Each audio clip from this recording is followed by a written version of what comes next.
Hey everyone, this is your Precision Markets Coach Brian with our Thursday Power Hour call. We're going to have a new format going forward after this phone call. It'll be always on Thursdays at 12 o'clock Pacific Standard Time. That's GMT -7 time zone wise. But the calls will be held now, will be 30 minutes long. Due to a hiccup today, I forgot that I was covering this call. So uh, we ended up starting about 30 minutes late. We also got your Precision Markets coach, Rob, on the line as well. And the format of this call is very simple. We go through, review the market, answer any questions that you may have about trading. If this is your first time joining the call, feel free in the chat, go ahead and let us know any questions that you may have. We've enabled screen sharing so that you can be able to share a chart. If you want us to share a chart, you want us to look at trades you've taken, you want us to help show concepts, this is your time that we can do even more than we can already do in Discord. So go ahead, if you haven't already, go ahead and write in any questions that you may have, and we will go ahead and begin.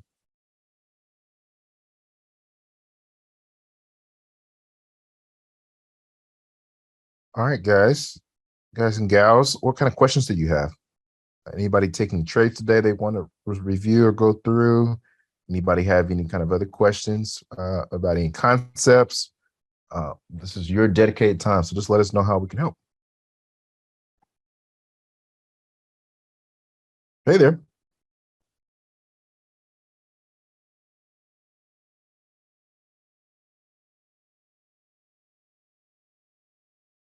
Sure. What kind of questions do you have on GU?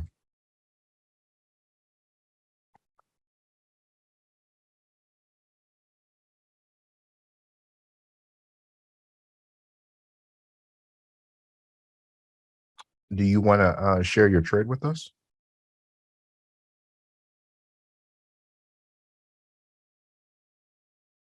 Okay. Well, then let's do this then. First, let me go ahead. I'll share my screen. Let me know when y'all can see my screen. And then you said you took a trade on GU. So let's see what the market treated us with today.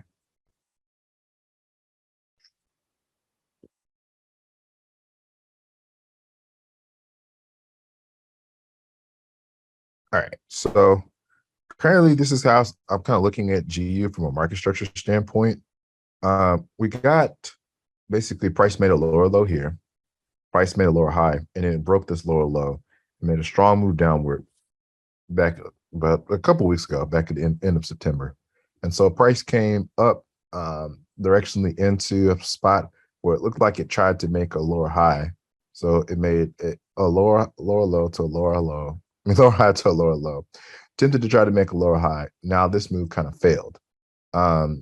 Reason why is because it comes in, it doesn't go out and take out this low. So now we're looking at a situation where this should be possibly a weak high. So price comes up into our daily here, but honestly, I wouldn't even be looking to sell GU until it passes this point right here. And the reason why I say that is because we had this attempt, or attempted to go from this supply zone, attempt to go out to take out this low. It failed. So more than likely, this high is now a weak high. This is going to be a strong low, but right now, neither has happened, right? So we have price that's made one touch, two touch, and potentially a third touch because we've had two candles rejection. Now what we have here, I would generally look at as consolidation forming. So all this right here seems to be some type of, oh, I don't have one yet for that. Let me do this real quick, guys. Sorry. Right now we don't have a we don't have really a true direction. We just have basically a consolidation that is formed. So pretty much how you could treat it is you really could say, all right, what we have here is basically we probably expect this high to go, but price kind of tapped into the high of this consolidation. You could treat it like a sell and go down to the lower time frames and just sell it. So let's go take a look what we have here. So going down to like our 15-minute time frame, knowing that we kind of touched the top of this, you could have looked to either do buys or sells, because really we're just kind of playing playing basically a ping pong match. Price ended up tapping into a couple spots if you were looking at sales. For instance, here was a kind of range-based supply that you could have pulled.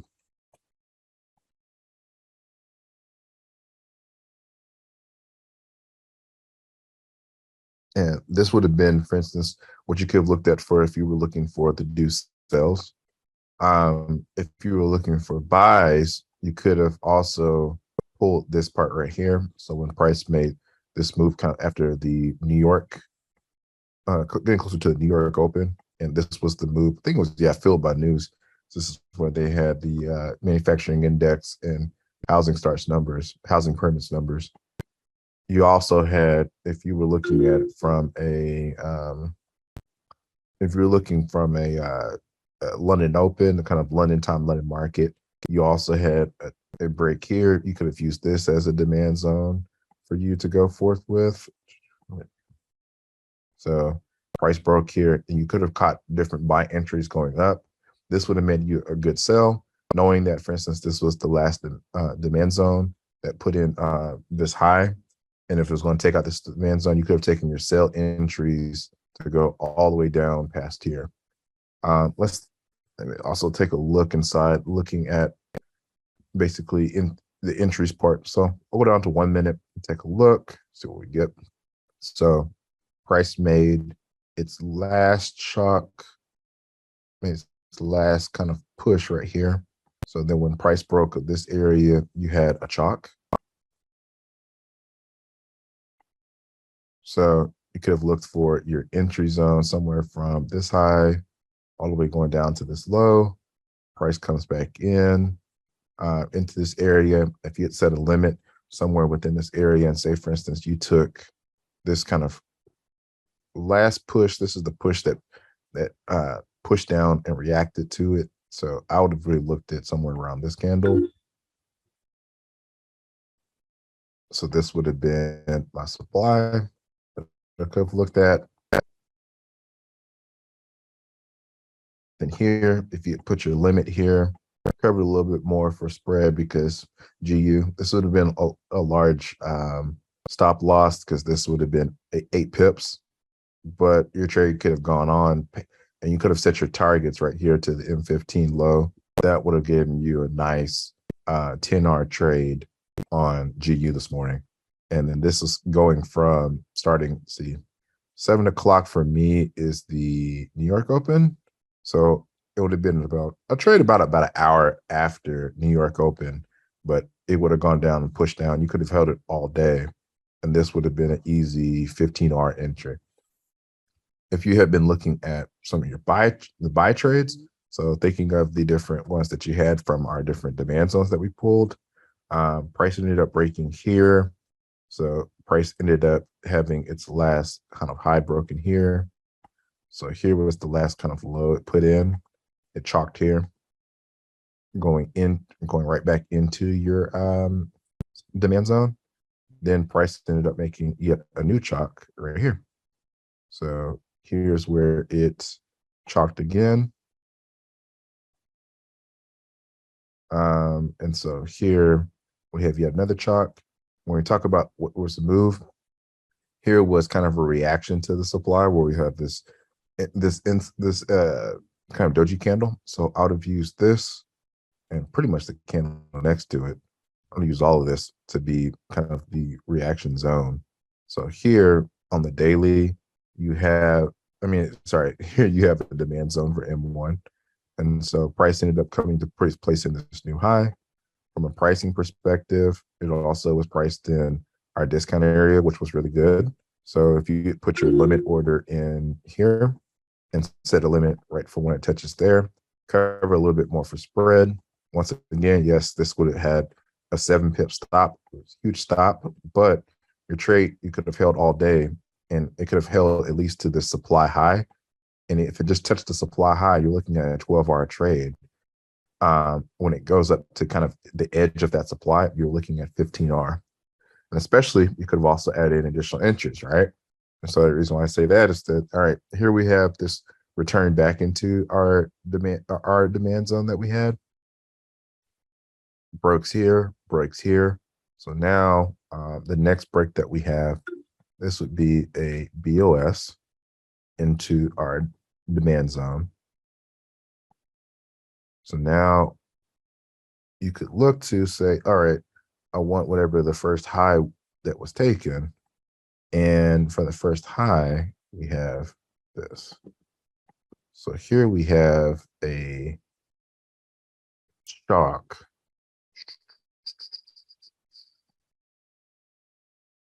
Here we have our chalk. Price ended up going past it. We have yet another chalk, another BOS right here. Price comes back in, taps into it. You could have set, you probably would have to take a market execution, trade here, cover a little bit more. This would have been 10 pip stop. It goes up, it gives you another 5R.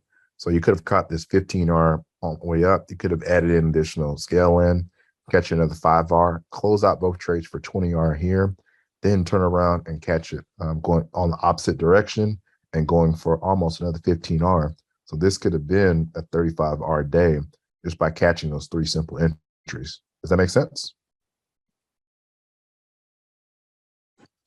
Yes, it makes sense, but that's what I don't know, because you were telling me ping pong, and that's ping pong right there.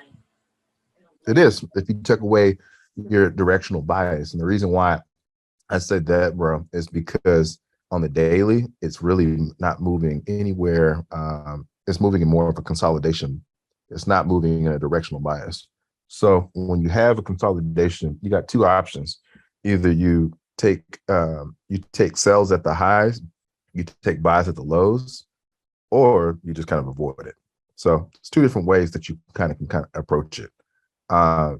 It generally, what I would expect, right, is that price does something like this, where it's going to come down and tap this one more time and probably break to the high. Reason why is because for this lower high to hold, I would be waiting for a break above, because once this high comes here and it doesn't break and puts in a new low, it's more than likely going to be run. But also you have this low, it failed to break in this new high. So this push failed to break a new low. This push failed to break a new high. This push is probably going to fail and maybe do something. It could do something like this and then go higher. So this is from a directional standpoint, what you can do consolidations, but just know that also when you play the ping pong, there's a chance that you could take more hits. Like it's just, it requires you to be a little bit more patient if you wait for the consolidations, but you can be able to make it. It's just that you have to watch out, because you can sometimes get confused direction wise where it's going. I hope that makes sense. Yes, it does. Can you show 1 hour, the 1 hour zones, please? I see you just did 15 minutes. Are they the same? Pretty much the same. So here would have been, if you didn't pull that 15-minute, you could have pulled this 1 hour right here, and largely it's going to put you in the same spot.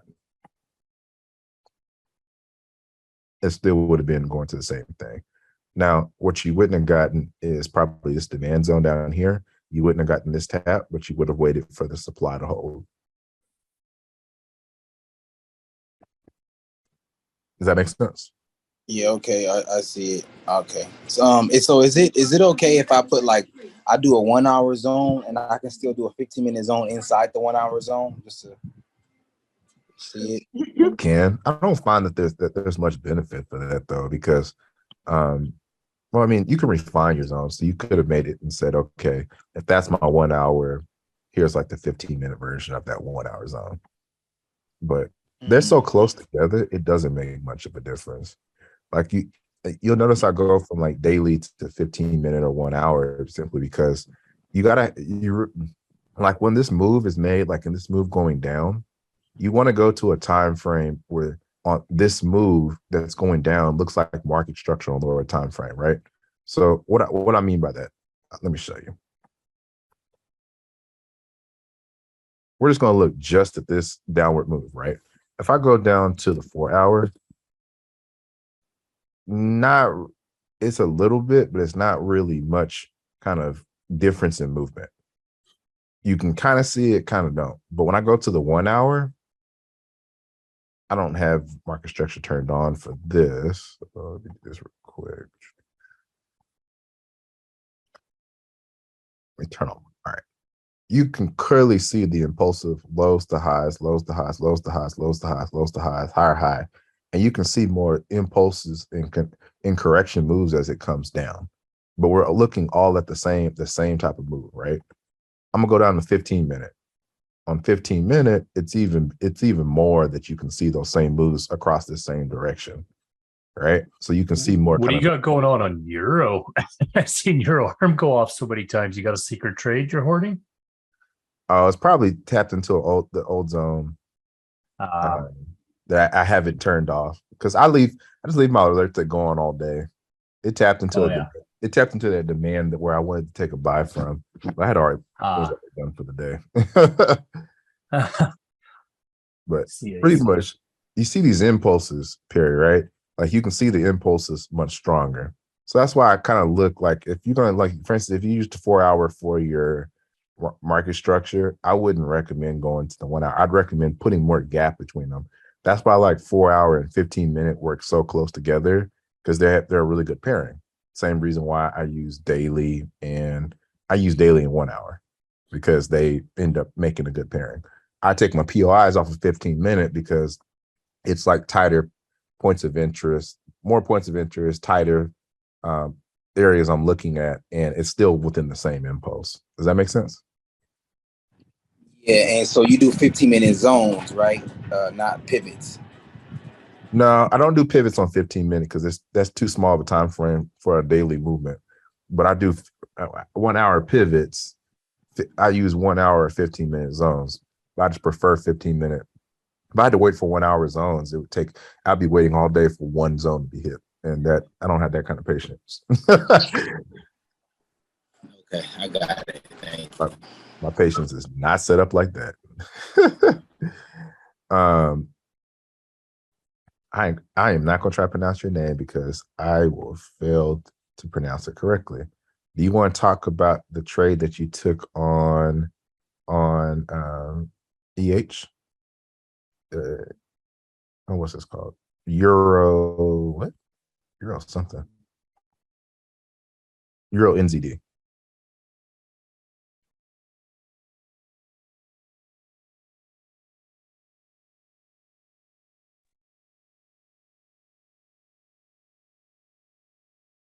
Do you want to discuss this trade?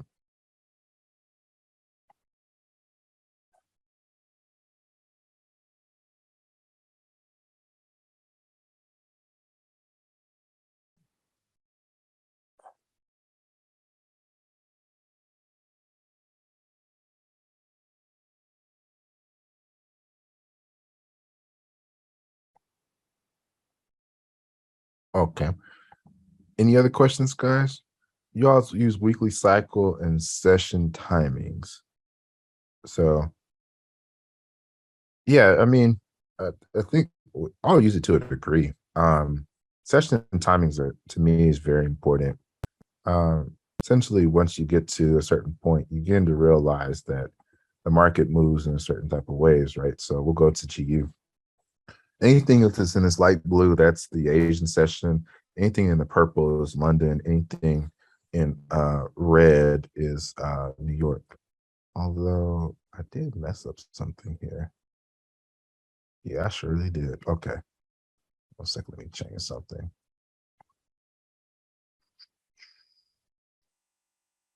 Yeah, okay. There we go. So, who said this thing?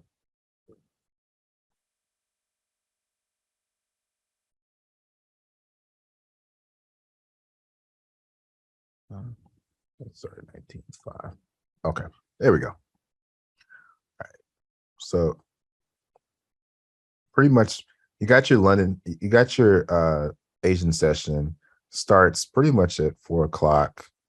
4 o'clock Central Standard Time. That's my time, and then it can go all the way until for me 1 o'clock a.m. Well, not, yeah, No, I got the time. Got the timing wrong. But essentially, oh yeah, I know why I said 1. Okay, 3 o'clock. So you have pretty much during the Asian session, only about 18% of all 18% of all transactions are done here. Then when London kicks in with the purple, you have basically 43% of all transactions. And then when the US kicks in, US and London overpass end up doing, well, New York itself does about 19% of all transactions in Forex. But depending on the pair, you'll notice that the times, like if you look here and we take a look at volume, volume kicked in overnight. Okay, great. London session starts, you see this volume peak. And then you really see volume start climbing up when you have the London New York overlap. So here's where you have your New York London kill zone. I did this incorrectly. Sorry, guys. There's 2 things I got to fix on this. It's fine. So that'd be 5 a.m. No, 4. That'd be 3 o'clock.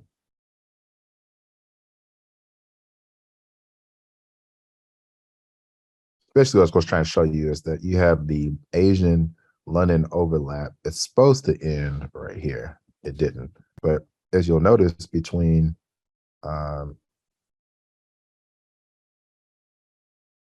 oh, I'm in Pacific Standard Time. Sorry, guys. I knew something was wrong. I was like, what am I doing? Okay, so here's where Frankfurt starts.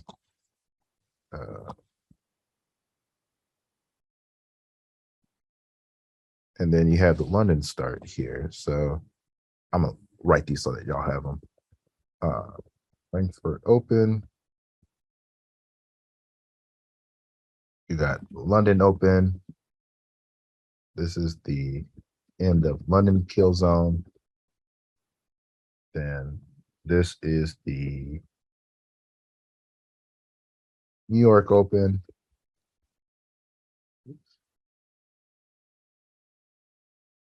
And then you have the end of the New York kill zone.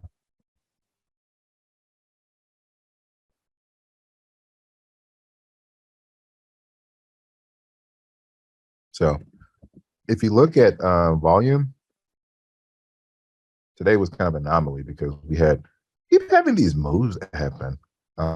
This one was around the time of the Audi announcement on labor. But I mean, if you look at where you have the most volume, generally is where they had the most moves. So here you have kind of the most average volume. You got a jump at the London Open. And then we go right into you see the drop off of volume. Then you see New York Open. We have another spike in volume. We see another move. And that's where the price is moving kind of rapidly later at the end of the day. So if you follow that, it pretty much helps you to see the market. Okay, now this is correct. Yeah, okay, now it's correct. It helps you to kind of see the volume.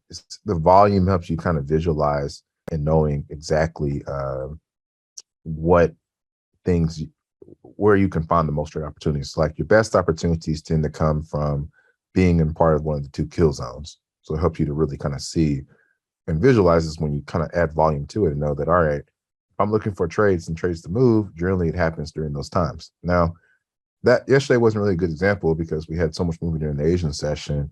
And generally when the Asian moves like that, we've already moved the average amount on a day that the market's going to move.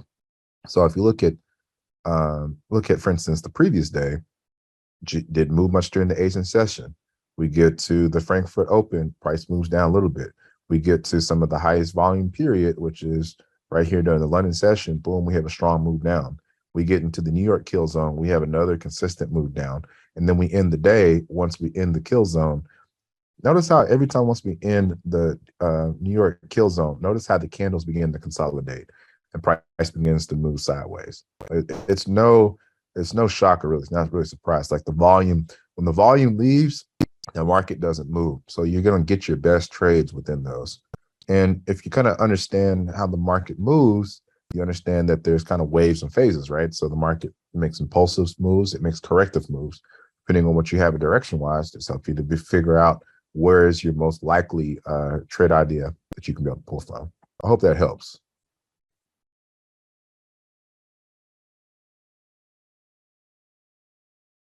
But like Rob mentioned also, guys, each session has kind of a certain hours of time you really want to make a move. So like that's why we looked at London Open. London Open's from 2 a.m. Central Standard Time to 5 a.m., which essentially is about 3 hours. The New York kill zone is essentially between 7 a.m. and 11 a.m. So if you really find those times, find like a 4-hour window, like Rob mentioned, that's where you can really take most of your trades and be done for the day. You don't have to sit there behind the charts all day. Some people like to. I like to catch multiple opportunities. This market has been very unforgiving because the market will decide to consolidate for about 7 hours and then make a move. It's murder to have to sit there and watch through it. So you can become effective by just saying, all right, I'm only going to watch the market between these hours and these hours, and I'm not going to watch it any other time. And just like I do, set up alerts so that you know, oh, it's time for me to come back if I happen to miss something. I hope that makes sense. Let me know in the chat if that clarifies. You have any other questions?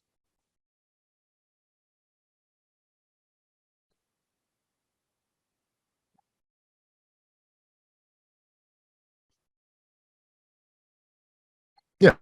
So US 30, I had a second trade, but I didn't post, but I'll show you that one as well too. So when it came to US 30, I'll back up and look at, we'll go through a couple different times. 1 second. There we go. Did I do something wrong? I sure did. Okay. So here was basically market structure on US 30. Price that made this higher high, came down to make a lower low. So right now, Perry, I don't really think we have too much of a trend. Price went from a low to a high to a low, a high to a low. So essentially, we're in a range right now. And it's kind of something like this, but it's made touch to the low, touch to the high. But in the meantime, I do know that I expect directionally, I just expect price to go up like this. So right now, this is my higher time frame bias. Is that I think that price is just going to continue to make an upward move. Going down to, I'm going to look at POIs on the 15-minute. I'm going to go stop at the 1 hour real quick. What's really happened here is not much. So what you're seeing here is that price is kind of really in this range, right? And so I'm going to show you this. High, low, high. We're going to skip all that low, this, and this, right? So we're not really moving much of anywhere. So at this point, I'm really just kind of playing the consolidation that I see from here. But my overall bias is that I thought I wasn't going to take sales when it gets to the top, because I still think from a daily standpoint, I still think that price is going to go up. But price is just making this movement where it goes like this. Probably will come down and probably come back up. So now we have not more of a corrective return than more or less a strong trending move. But I'm not going to keep taking sales, even though some people might, some people could. You could say that some people might say, all right, it tapped into, well, it's not really one.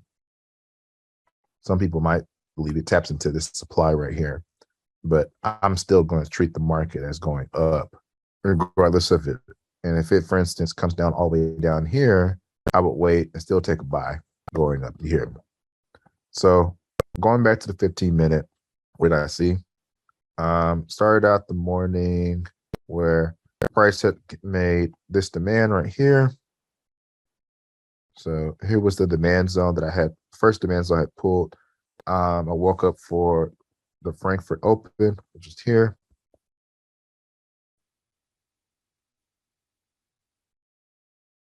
All right, so let me go down to the 15S. This is where I looked for my entry. All right, so we get to the Frankfurt Open.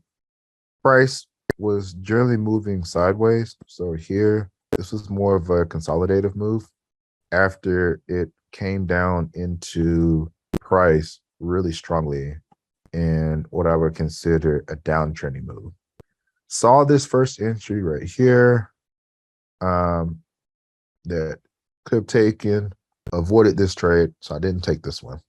I waited for price to give me kind of confirmation that it was going. So here you see price kind of make a strong downward trending move. And then we get this. Here's where we had a chalk. So I pulled premium discount fib. Price gave me what I considered something good enough for entry. I took it off of this candle. Forgot how my stop was, 7 plus 6, 13. I did my stop a little bit too big. And so then price ended up going up. Price was making a strong move, strong push upward, but you'll notice the candles, nothing's really all that convincing. So as soon as I get to here, this was right when we have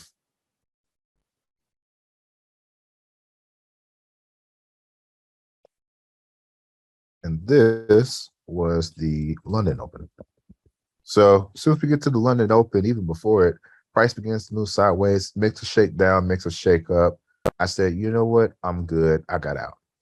Then what did price do? Price went straight through, straight past me and came back down. So now at this point, we're looking at 15, going back to 15-minute, because even though this demand has failed, my bias has not changed. So I have down here yet another demand zone that it tapped into right here. So here was also another demand. So that one failed. Cool. Just tapped into another one. Going back down to kind of an entry time frame that I had used for looking at my trade, right? Well, price really didn't show me much anything that I wanted to mess with. It made this strong move downward. It moved a little bit sideways down here. It then made a strong move kind of back upward, but ultimately this failed. So then I was waiting for it to do something to give me another confirmation to get in. Didn't really give me something. Here is where all this region, it pretty much moved pretty much sideways. So it wasn't something I was too interested in getting in. Had I would have tried, I probably would have gotten in. There was one trade I looked up, and I can't remember exactly where is that. I had to go 1 minute because I couldn't see it on this 15 seconds. Yeah, that's where it was. So price comes down, makes a new low. Here's where it made its first M1 chalk. And price generally kind of moved between here to making break high, break low, break high. This one stayed. So this is like the first one. And then it broke this high again over here. And you could have looked for an entry here. I didn't take this one because this doesn't fit my rules. But you could have looked to get in. I would have got in after this candle right here, put in my stop here. 25. So this would have been my stop. My target would have been this high right here. So reason why is because if you look at it, if this demand fell, this was a supply. If this demand is to hold, it's going to take out this supply. So that's why that's the target. But like I said, didn't take this one because it didn't fit my rules. But had I taken it, it would have gone on for about at least 8R, something like this. I think I found the entry on 30 seconds, but I avoided this trade. So price comes up and comes in.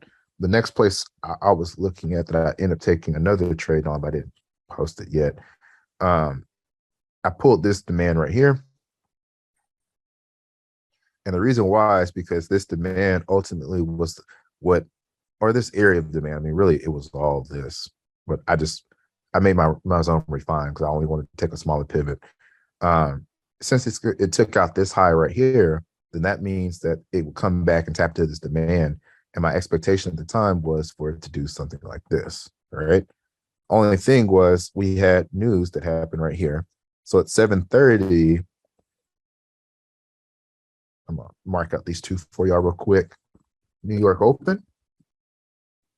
And then here, this is where we had jobless claims release. So the jobless claims ended up coming less than expected. That was bad for the economy. Don't know what. Because of indices works a little bit different than currencies. because employment is so tight, because employment was so tight, they needed jobless claims to rise. So that's why indices are rejecting back in US 30. Price comes back into this M15 demand. Hop on down to my entry time frame.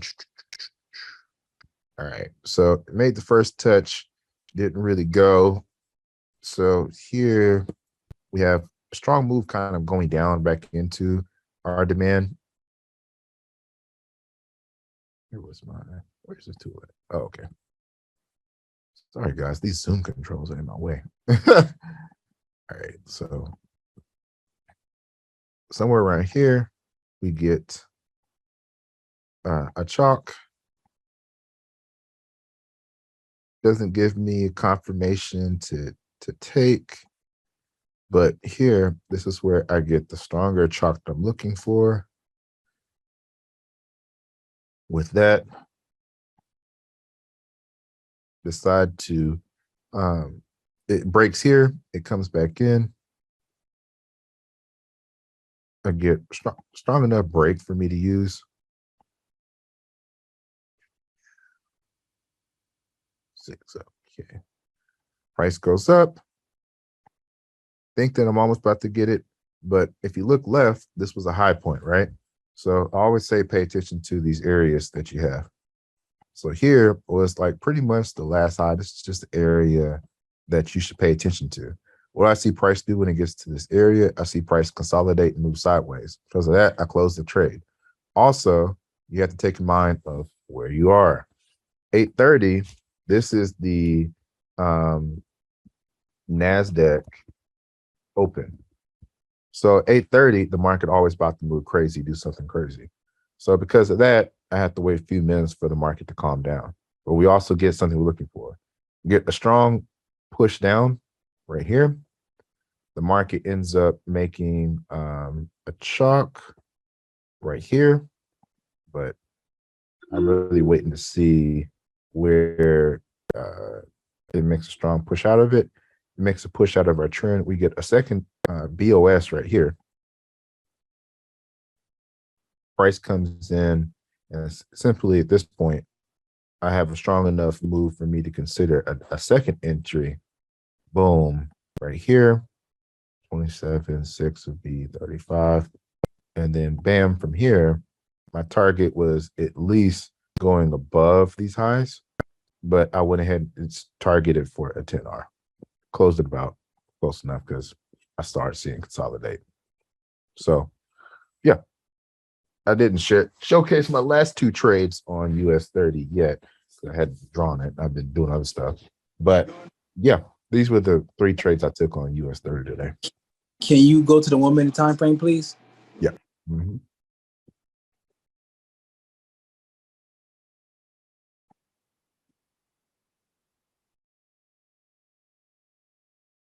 I don't want the chalk. That was a BOS. Whew.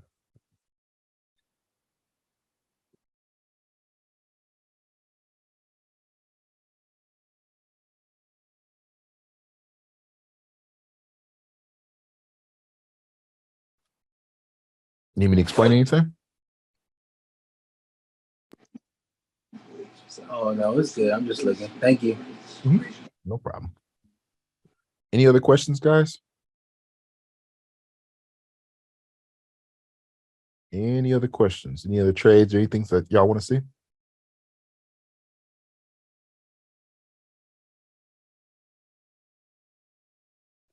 All right. Well, everybody, thank you all so much for the questions. Thank you for taking time to tune in. If you happen to have any questions that we didn't get a chance to answer, definitely don't hesitate to join in on Discord and go into the questions part, and we can answer any questions that you may have. This recording, Rob will let us know when it's up on Teachable so that you can be able to rewatch it. It'll be open for the next 48 hours. And also, we do Sundays on backtesting sessions every other week. So if you're interested in taking a backtesting session, I highly recommend it. Great way for us to be able to provide you kind of like some guidance and coaching and helping you to see what we see in the charts, but help you also grow your confidence and your ability to be able to execute like this and be able to find, constant trade ideas and constant trade wins. So with that, guys, send me a message. But if not, I wish you the best in trading on a Friday. Have a successful Friday trading, and we will chat within Discord. Talk to y'all soon.